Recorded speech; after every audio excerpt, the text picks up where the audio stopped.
Hey, and welcome back to Jackie's Garden Spot. I am Jackie, growing food in Zone 8B, Alabama, where I share real results, real timing, real lessons from my garden. Come along today as we're going to do little spot checks here and there around the garden spot to show you how everything is progressing along. Let's get started, guys. I wanted to give you a little update to show you some of the progress that we are making here at the garden spot. Look at the calendula. They're still spreading. They're still doing beautiful. All of those calendula flowers. I have not pulled any to save, but I will be doing that today. I will also be collecting some of the strawberries here, and I'll bring you back on to show you exactly what we ended up with. And I also wanted to show you how the broccoli is filling in. Now, I don't know how long we will be able to grow this broccoli before it goes to seed, but I did want to show you. The type of broccoli is called green magic broccoli. I chose this variety because it is a faster producing broccoli, but look at that, that's already trying to go to seed. So I don't think we're going to get any broccoli, but note to self, lesson learned is to plant this broccoli out a little earlier than I thought that I had to plant it out to get a harvest, because I really do think that I could have gotten a harvest if I had planted it out sooner.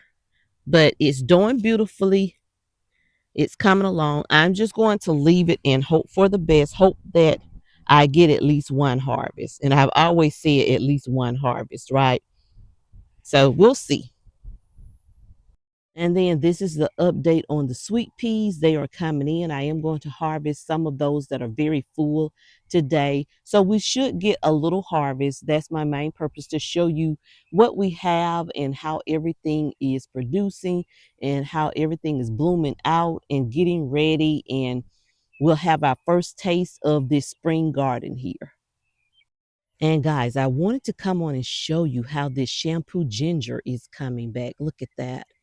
It is peeping its head back up. I thought that it was gone. I thought that the cold had killed it, but it's coming back up.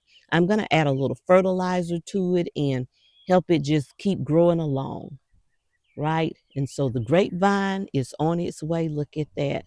It's just spreading out and on its way. And then look at our muscadine vine. It's spreading out and it's growing, growing, growing. I hope that this little trellis will support it. If not, I may have to order another trellis to hook onto that trellis to keep it growing along and thriving along.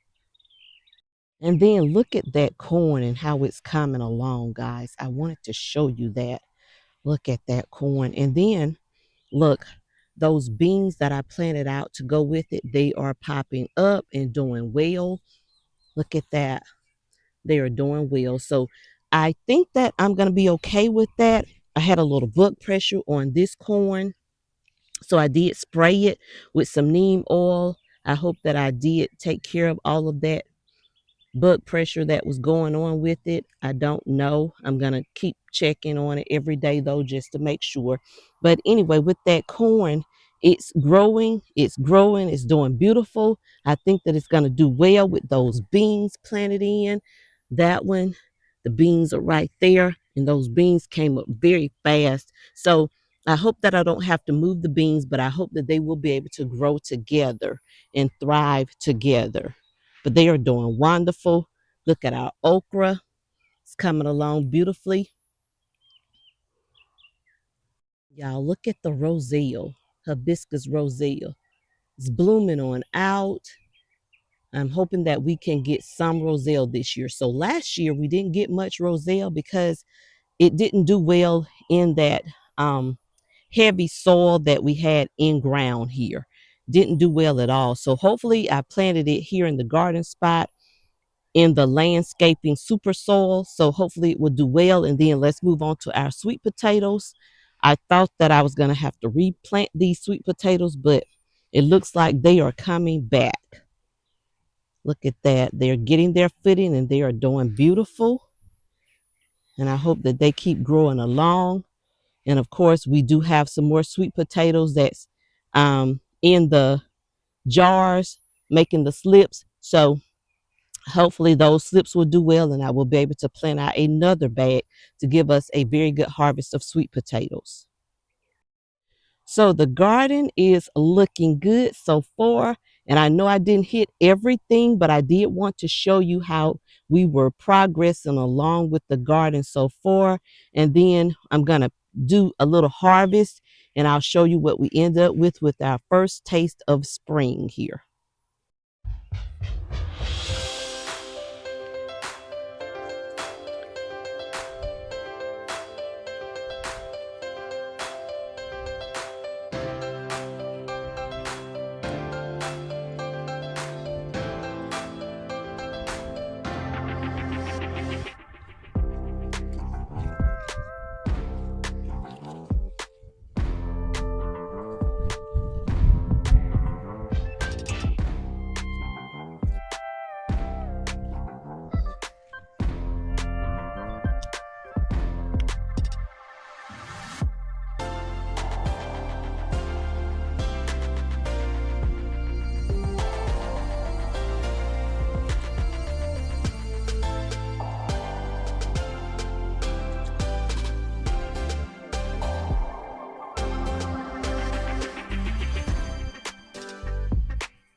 Considering that these are June barriers, the strawberries, it's a very good harvest for the spring because we're not supposed to get an explosive harvest of these strawberries until June. So we are starting out well for this first spring harvest, guys. We have calendula, some sweet peas, and some whopper strawberries.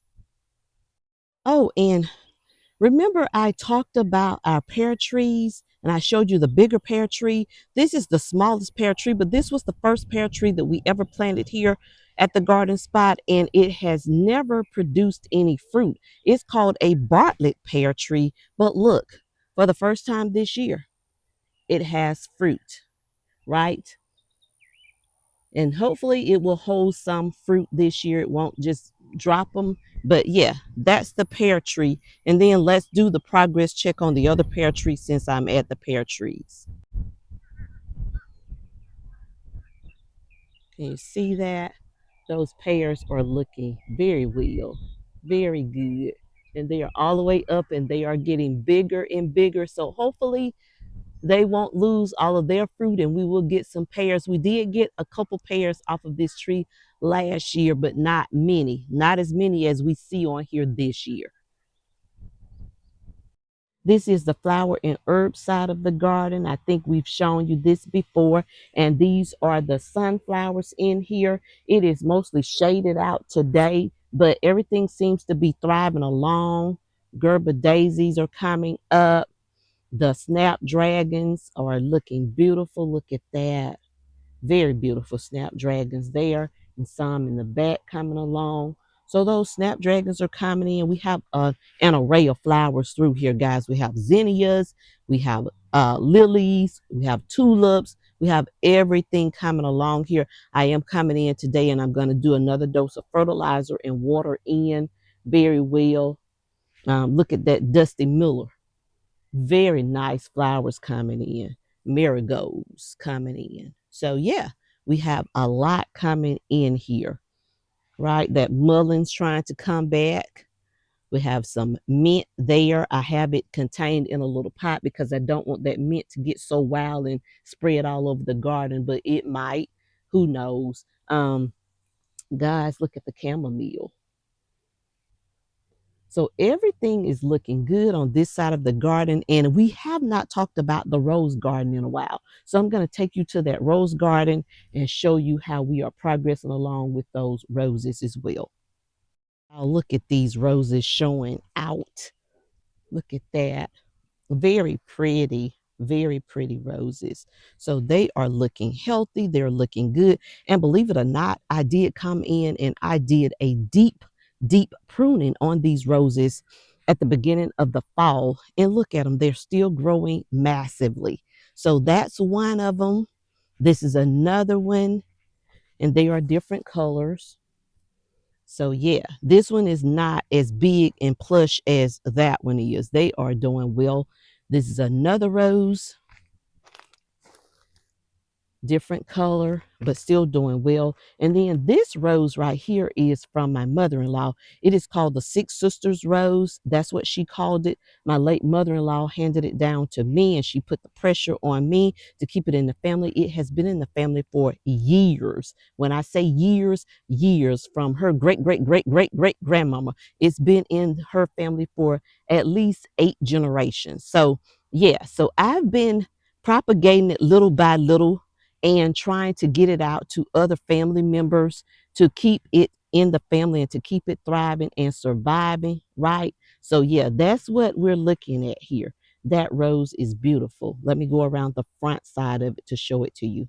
So see, it's very beautiful rose. And I do need to come in and spray it for diseases. I've been spraying it for diseases and all of that because I don't want it to get anything. I don't want anything to happen to this rose. And as you can see, look at that. So this new growth right here, I will come in a little later and I will cut this off and propagate this because I do want to keep this rose growing and going on in our family for generations to come. So we have a pretty good harvest here, enough to snack on, enough calendula to put away. We still have a lot more calendula to collect. And of course, I do appreciate you digging me on this episode of Jackie's Garden Spot. I look forward to seeing you again later. Don't forget to like, to share, and to subscribe. I see there was a bunch, an explosive amount of people on the last video that looked at the video, that liked the video. Go ahead and subscribe so that you can see more content from me. As always, be well and be blessed. Bye bye.